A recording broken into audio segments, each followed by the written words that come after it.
हरे कृष्णा, राधे राधे। एक प्रार्थना।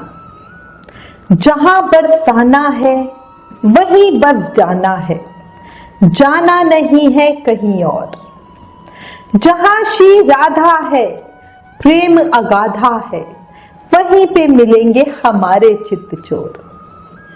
इसीलिए राधा प्यारी की शरण लो, वो करुणामयी सरकार है, अपनी कृपा से हमारा जीवन खुशहाल कर देगी।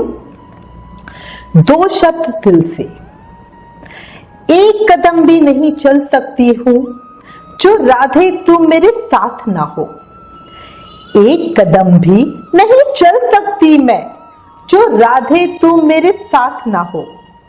तेरी बिना मर्जी तेरा नाम लूं, मेरी इतनी भी औकात नहीं। कोई अच्छे कर्म किए होंगे मैंने जो तुम जैसी सरकार मिली। मुझ जैसी पापी को राधे तुम्हारा प्यार तुम्हारी शरण मिली। जय जय श्री राधे, जय जय श्री राधे, जय जय श्री राधे श्याम। राधा रानी की कृपा, उनके प्रेम को सब जानते हैं। राधा रानी को ऐसी करुणा में सरकार थोड़े ना कहते हैं, है ना। सभी भक्त जो बरसाना जाते हैं वो किशोरी जू की कृपा को किसी ना किसी तरह महसूस जरूर करते हैं। जब भी बरसाना जाओ परिक्रमा जरूर लगाओ, बहुत आनंद आता है। ऐसा लगता है बस समय यहीं रुक जाए, सच्ची, है ना। आपका क्या अनुभव है वो अभी कमेंट करके हमें बताओ। अच्छा, ब्रज में राधा कृष्ण की कृपा और प्रेम के अलावा एक और चीज है जो हमें भव सागर से पार लगाने की क्षमता रखती है। बताओ क्या पता है? तो अभी जल्दी से कमेंट कर दो। चलो अब मैं ही बता देती हूं। हमारे ब्रजमंडल के साधु संत, ब्रज में ऐसे ऐसे साधु संत रहे हैं जिन्होंने भक्ति को एक अलग ही स्तर दिया है। उनको भक्ति के मुकुट का कोहिनूर कहा जाता है ना। अब आपको ऐसे ही एक महान संत श्री जगन्नाथ दास बाबा जी के विषय में बताती हूँ। बरसाने के भानु कुंड तीर पर जगन्नाथ दास बाबा जी की कुटिया थी। श्री जगन्नाथ दास बाबा बर्धमान के हैं। जो बर्धमान जगह है वो भारत के पश्चिम बंगाल राज्य में एक जिला है। अब आपको श्री जगन्नाथ दास बाबा जी के जीवन में बरसाना धाम में हुई एक प्रेम प्रसंग को बताती हूँ। देखो, हमेशा कहती हूँ भक्तों का जीवन हम जैसों के लिए प्रेरणा स्रोत होता है, बहुत कुछ सीखने को मिलता है। हुआ क्या, जब बाबा की युवा अवस्था थी तब वो राधा रानी की कृपा पाने की इच्छा से बरसाना धाम आकर बस गए थे। बहुत दिनों से वैरागी होकर वो यहाँ रह रहे थे। साधु महात्माओं की तरह ही वो भी बड़े प्रेमी स्वभाव के निर्धन महात्मा थे। मधुकरी मांगकर, मतलब ब्रजवासियों के घर से रोटी मांगकर अपना जीवन चलाते थे। अपने लिए उनके मन में कोई भी इच्छा नहीं थी, ना किसी चीज की चाह थी। बंदे सोचते हैं कि कुछ धन हो जाए, कुछ सुविधा हो जाए, नहीं, वो कुछ भी ऐसा अपने लिए नहीं चाहते थे। अच्छा, वो खुद तो सूखी रोटी ही खाते थे, पर उनकी कुटिया में बहुत छोटी छोटी सी पोटलियों और मटके मटकियां थी। और पता उनमें क्या था? उनमें गुड़ थे, चावल थे, पुरानी इमली, हरड़, बहेड़ा, आंवला, चूरन, चटनी, इस तरह की औषधियां रहती थी। बाबा ने इन्हें अपने लिए नहीं बल्कि साधु और वैष्णवों और ब्रजवासियों के लिए रखा हुआ था। बाबा स्वयं तो मधुकरी में मिली हुई रोटियों के जो टुकड़े होते थे वही खाते थे और कुछ भी नहीं लेते थे। पर बाबा का भाव था, उनका प्रेम साधु वैष्णवों भक्तों के लिए बहुत ज्यादा था। और इसी से बाबा साधु वैष्णवों के लिए तरह तरह की औषधियों और अन्न आदि को जुटा कर रखते थे। कभी भी जरूरत पड़ती थी, कोई साधु आए, कोई संत आए, महात्मा आए, है ना, उन्हें अपने हाथों से रसोई भी बनाकर खिला देते थे। समय उनका बहुत बढ़िया कट रहा था।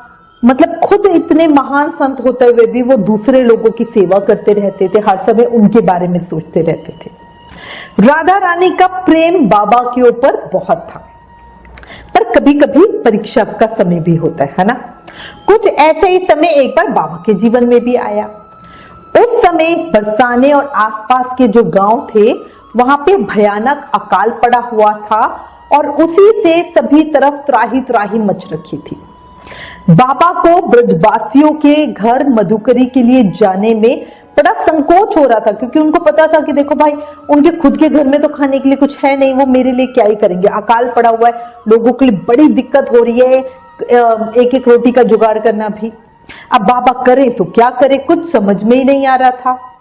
कुटिया में जो थोड़ी बहुत सामग्री थी वो तो साधु वैष्णवों के लिए थी और बाबा नहीं चाहते थे कि उसको अपने प्रयोग में लाए, है ना। अब उन्होंने क्या सोचा कि वो बरसाना छोड़कर जाना भी नहीं चाहते थे। किसी दूसरी जगह जाने की सोचने मात्र से उनकी जो दिल की धड़कन थी वो एकदम बढ़ जाती थी। रह रहकर मन घबराने लग जाता था, उनकी सांस ऐसे लंबी लंबी खींचने लगती थी और आंखों से गंगा जमुना तो ऐसे बहने लगती थी कि बस अभी बाढ़ी आ जाएगी। बाबा बरसाना छोड़कर कहीं नहीं जाना चाहते थे। लोगों के हालात देखकर उनकी कुछ मांगने की हिम्मत भी नहीं होती थी। अब वो कुटिया में पड़े पड़े दिन रात अपनी राधा प्यारी को याद करते रहते थे। अब बाबा को ऐसे ही पड़े हुए कुटिया में बहुत दिन हो गए और वो मधुकरी के लिए कहीं भी नहीं गए। पर कब तक निराहार रहते, है ना, क्योंकि देखो कलयुग का जो मेन कारण है वो हमारा ये शरीर है।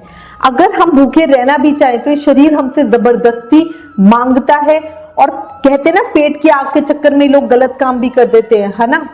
तो ऐसा ही कुछ बाबा के साथ हो रहा था। बाबा मतलब इतने कमजोर, इतने निठल महसूस कर रहे थे और वो थक चुके थे, क्या करा जाए, और बहुत वो विवश भी हो गए थे। और उन्होंने लास्ट में सोचा कि भाई यहाँ के घरों से तो मैं मांग नहीं सकता हूं, तो मुझे बरसाने से चले ही जाना चाहिए। और ऐसा निश्चय उन्होंने कर लिया। अब मन में विचार तो बना लिया, पर हाय, अपनी प्यारी को वो छोड़कर जाए तो जाए कैसे। पर हमारी राधा प्यारी जो अपने चरणों का सहारा लेने वालों पर हमेशा करुणा करती है, वो भी अपने भक्तों को कब अपने से दूर करना चाहती है ना। अब बाबा का जाने का विचार मन में आते ही बाबा के दिल की धड़कन तो ऐसे धक धक धक धक होने लगी। पर ऐसे तैसे एक दो दिन और बीते। अब तक बाबा का शरीर बिल्कुल खत्म हो चुका था और ये देखो शरीर भी आखिर शरीर ही है ना, कब तक साथ देता। और एक दिन बाबा ने मन पक्का कर ही लिया और उन्होंने अपना जो डोरा डंडा वगैरह उठाया और बरसाने से जाने को वो तैयार हो गए। कुटिया से बाहर कुछ ही दूर आए कि एक किशोरी ब्रजवासी की लड़की आई और बाबा को पूछने लगी, बाबा कहाँ जा रहे हो। अब बाबा की आंखों से आंसू बहे जा रहे थे और वो बोले, देखता हूं कहीं तो जाऊंगा ही। अब बाबा की बात सुनकर वो बालिका ने फिर से पूछा, क्यों जा रहे हो। अब बाबा ने बोला, अरे पेट को कुछ तो देना ही पड़ेगा ना, मेरे लिए अब मधुकरी के टोटे पड़े हुए हैं। अब बाबा की बात सुनकर किशोरी बोली, आपके लिए टोटे कैसे, आप मेरे घर क्यों नहीं आते हो, आपके लिए आले में मधुकरी रखी है, उसे जाकर ले आओ और बरसाना छोड़कर कहीं मत जाओ। अब पहले समय में ना देखो, मैं आपको थोड़ा बता देती हूँ, टोटे का मतलब होता है कमी हो गई है, ठीक है। जो हमारे ब्रजवासी है ना वो इसी तरह की भाषा का प्रयोग करते हैं। अगर आप प्योर ब्रज भाषा सुनोगे तो बड़ा आनंद आता है। और आला क्या होता है, पहले समय में ज्यादातर घरों में घर के बाहर एक आला सा बनाया जाता था दीवार के अंदर ही, जिसमें कोई भी सामान वगैरह रख देते थे और वहां से कोई भी साधु संत वगैरह जा रहे होते थे ना तो वो उन चीजों को ले लेते थे। और इसी तरह से घर के बाहर गाय के लिए खोर भी बनाए जाते थे, जिसमें वो गाय की रोटी या सब्जी के छिलके वगैरह डाल देते थे और जब भी गाय वहां से निकलती थी तो खा लेती थी। अब वो समय तो रहा नहीं है ना, हर चीज वो समय तो इतना अच्छा था ना, हर एक चीज का ध्यान रखा जाता था। पहली रोटी गाय की और अंतिम कुत्ते की होती ही होती थी। पर अब तो समय ऐसा बदल गया है, अगर एक्स्ट्रा रोटी बनाने की जगह लोग क्या करते हैं, आटा उठाकर फ्रिज में रख देते हैं, है ना। क्या ही कहा जाए, समय समय की बात है। खैर, जब बाबा ने उस बच्ची से सुना कि मधुकरी रखी हुई है आले में, तो बाबा तो बड़े खुश हुए कि भाई अब तो मुझे बरसाना छोड़ के जाना ही नहीं पड़ेगा। बाबा भूखे तो थे, तो सोचा कि जब इस बालिका के घर वालों ने मेरे लिए मधुकरी रख छोड़ी है तो खा पी कर ही मैं जाना ठीक रहेगा। अब वो वापस अपनी कुटिया में लौट आए, सामान वहां रखा, अपना माला झोली हाथ में लेकर नाम जप करते हुए उस ब्रजवासी के घर पहुंच गए। उस लाली को बाबा बहुत अच्छे से जानते थे, वहीं पास के घर की रहने वाली थी। अब उस ब्रजवासी ने बाबा को देखते ही कहा, बाबा इस समय तो मधुकरी नहीं है। अब उसकी बात सुनकर बाबा को थोड़ा सा गुस्सा सा आया, मतलब ये क्या बात है। उसने बोला, अरे अभी तो तेरी लाली ने कहा कि मधुकरी आले में रखी है और इसीलिए तो मैं आया हूं भाई। अब लाली की बात सुनकर वो ब्रजवासी को चौंक गया, क्योंकि उसकी लाली तो बहुत समय से ससुराल में गई हुई थी और उसने जब ये सुना कि लाली ने कहा है तो बड़ा हैरान रह गया, पर उसने बाबा को कुछ नहीं कहा। वो घर के अंदर गया और अपनी स्त्री से पूछने लगा कि बाबा के लिए कुछ मधुकरी रखी है क्या। तो जो उनकी पत्नी थी उन्होंने बोला कि मधुकरी कहां से रखती, पहले ही घर के हालात आपको पता है। अभी कहते कहते जब उस ब्रजवासी और उनकी पत्नी ने आले की तरफ आंख घुमाई तो वहां पर रोटियां रखी हुई थी और उसको देखकर वो दोनों की दोनों चौंक गए कि भाई यहाँ पे आले में रोटियां कैसे आई। उसकी स्त्री ने कहा, कहां से आई ये रोटियां, मैंने तो नहीं रखी है। अब उस ब्रजवासी ने आले में से वो रोटियां ली और बाबा को दे दी और इस रहस्य के बारे में बाबा को कुछ भी नहीं कहा। मतलब ये नहीं कहा कि मेरी लाली ने तो कुछ भी नहीं कहा है या ये रोटियां कहां से, कुछ नहीं कहा। उसने चुपचाप बाबा को रोटियां दी और रोटियां उन्हें देता हुआ बोला, बाबा रोटी रोज आके ले जाया करो। अब डूबते को तिनके का सहारा बहुत होता है, है ना। बाबा ने जब ये सुना तो उन्होंने बरसाना से जाने का जो अपना विचार था उसे बिल्कुल छोड़ दिया। अब वो रोज उस ब्रजवासी के यहाँ जाते और मधुकरी ले आते। उस ब्रजवासी को कभी नहीं पता चला कि कैसे कब आले में रोटी अपने आप आ जाती है और उस परिवार पर राधा रानी की ऐसी कृपा हुई कि उन्हें कभी किसी चीज की कोई कमी नहीं हुई। उस परिवार को ये पता था कि बाबा की किस्मत से ही हमें भी मिल रहा है। आज भी उस ब्रजवासी परिवार पर राधा रानी की बहुत कृपा है। गौड़िया वैष्णव जीवन के जो लेखक हैं उन्होंने इस घटना का जिक्र अपनी किताब में किया है और उन्होंने लिखा है कि वनखंडी नाम के उस परिवार के वर्तमान वंशधर ही बरसाना में सबसे अधिक संपन्न और सुखी है।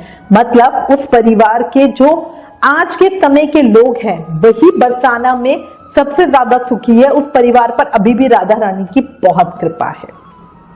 जगन्नाथ दास बाबा जी के वेश के शिष्य हैं श्री प्राण कृष्ण दास जी। वो बाबा के शरीर छोड़ने के बाद भी उस परिवार से ही मधुकरी लेने के लिए जरूर जाया करते थे। अच्छा, एक और बात बताती हूँ। एक बार क्या हुआ, जगन्नाथ दास बाबा जी के छोटे भाई उनसे मिलने के लिए बर्धमान से बरसाना आए। उन्हें ब्रजवासियों के घर की मोटी मोटी रोटी खाते देखकर उन्होंने कहा, दादा ये कंडों के समान क्या खा रहे हो, तुम्हें क्या बर्धमान के सीता भोग की याद नहीं आती है। अब उनकी बात सुनकर बाबा ने उत्तर दिया, भाई मैं 1 घंटे का फकीर और 23 घंटे का बादशाह हूं। मतलब जब मधुकरी मांगता हूं तब मैं फकीर होता हूं, पर अपनी राधा प्यारी की कृपा और प्रेम को जब पाता हूं तो मैं बादशाह होता हूं। और ये प्रेम मैं 23 घंटे पाता हूं, फकीर तो मैं 1 ही घंटे का रहता हूं। ऐसे थे बाबा श्री जगन्नाथ दास जी। उन्हें और उनकी भक्ति को प्रणाम है। बोलो बरसाना धाम की जय, हमारी लाडली किशोरी जू की जय, भक्त और भगवान की जय। कर लो भजन राधा रानी का, भरोसा नहीं है जिंदगानी का। जग में मीठा कुछ भी नहीं है, मीठा है नाम बस राधा रानी का। बोलो ऊंची अटारी वाली की जय, प्रेम रस बरसाने वाली की जय, हमारे श्यामा श्याम की जय। अगर राधा रानी के प्रेम, कृपा और करुणा के इस प्रेम प्रसंग ने आपके दिल को छुआ हो, आंखें कुछ नम हुई हो, दिल की धड़कन कुछ बड़ी हो, मन बरसाना धाम जाने के लिए मचल रहा हो, तो प्लीज इस वीडियो को ज्यादा से ज्यादा शेयर करें। हमारी राधा प्यारी की कृपा और प्रेम सबको बताओ। नाम प्रचार करना भी एक सेवा है, इसलिए इस वीडियो को ज्यादा से ज्यादा शेयर करो। हमें आपके साथ और सपोर्ट की बहुत जरूरत है। Please like, share and subscribe. Thank you. Hare Krishna.